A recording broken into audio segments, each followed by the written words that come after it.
कुछ दिन पहले वीडियो में कुछ किताबी बातें लिखी थी।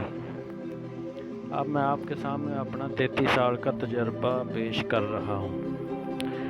आज एक ऐसे मौजू पर बात करनी है जिससे नौजवान तबका बहुत परेशान वहम में मुब्तला है।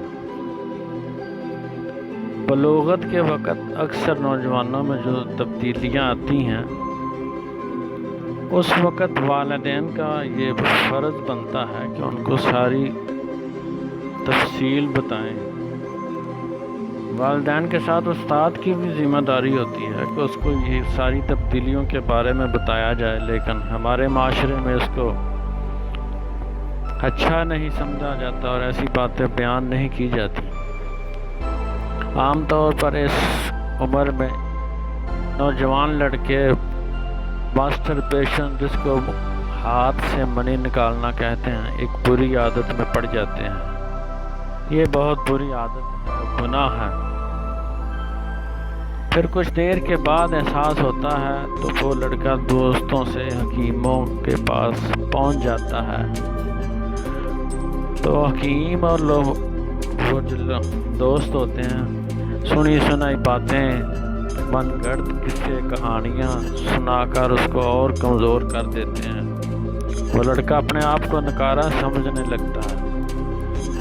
फिर ये बातें सुन कर एक वक्त आता है कि उसके लाशऊर माइंड में बात पक्की हो जाती है कि मैं वाकई कमज़ोर हूँ, मेरे पट्टे कमज़ोर हो गए हैं, मैं बीवी के काबिल नहीं रहा, मेरा पीनस टेढ़ा हो गया है। ये इन सारी बातों का हकीकत से कोई ताल्लुक़ नहीं होता, महज़ वहम और माइंड का खेल है जो इस नौजवान के माइंड में भर दिया गया है। हालांकि इस नौजवान का कुछ नहीं बिगड़ा। मेरे पास ऐसे केस आए हैं कि 10 साल तक रोज़ाना मास्टरबेशन करते रहे और मायूस होकर बैठ गए। मेरे पास 1998 तक के रजिस्टर मौजूद हैं और केस दर्ज हैं। अल्हम्दुलिल्लाह जब उनका ब्रेन वाश किया गया तो वो खुशगवार ज़िंदगी गुजार रहे हैं। वो मियाँ बीवी खुश हैं, उनके बच्चे हैं। ऐसे नौजवानों को पहले अपने माइंड को वाश करना ज़रूरी है। कुछ नहीं हुआ इन्हें, उनका कुछ नहीं बिगड़ा।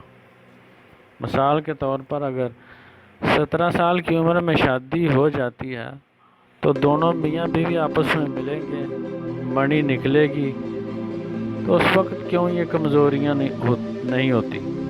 ये सारा खेल नीम हकीमों का पैसे बटोरने का चक्कर है। ये लड़का बिल्कुल ठीक है, इसको कुछ नहीं हुआ, इसको लोगों ने, हकीमों ने बीमार किया हुआ है। ऐसे लड़के को अपने आप का जायज़ा लेना चाहिए, अपने ब्रेन को ठीक करना चाहिए और कोल्ड ड्रिंक से सख्त परहेज़ करनी चाहिए। ग़िज़ा पर अच्छी तरह तवज्जो देनी चाहिए और मायूसी छोड़ दे, वह अपने आप को खुद ठीक करे। अक्सर को गलतफहमी हो जाती है कि पीनस टेढ़ा हो गया है। बिल्कुल गलत बात है। 33 साल में सैकड़ों केस आए, सब ने कहा कि पीनस टेढ़ा है, लेकिन एक भी ऐसा ना निकला, सब वहम था। इस मर्ज़ में मरीज़ 80% नफ्सियाती होता है। अब इस नफ्सियाती अमल को उसने खुद ठीक करना है। कुछ दवाई काम करेगी और ग़िज़ा काम करेगी और ऐसे नौजवान के लिए मायूसी के सारे हालात ख़त्म हो जाएंगे। मेरी इस बात को हेडफोन लगाकर बार बार सुनें और अपने वहम को दूर करें। जो सवालात उसके ज़हन में आए नोट करें और फ़ोन पर बात करके इन सवालों के बारे में तसल्ली की जा सकती है। अल्लाह ताला हम सबको खुश रखे, आसानी दे और बहुत खुशियाँ नसीब फरमाए। आमीन। कमेंट बॉक्स में अपनी राय लिखते रहें। अल्लाह आप सबको खुश रखे।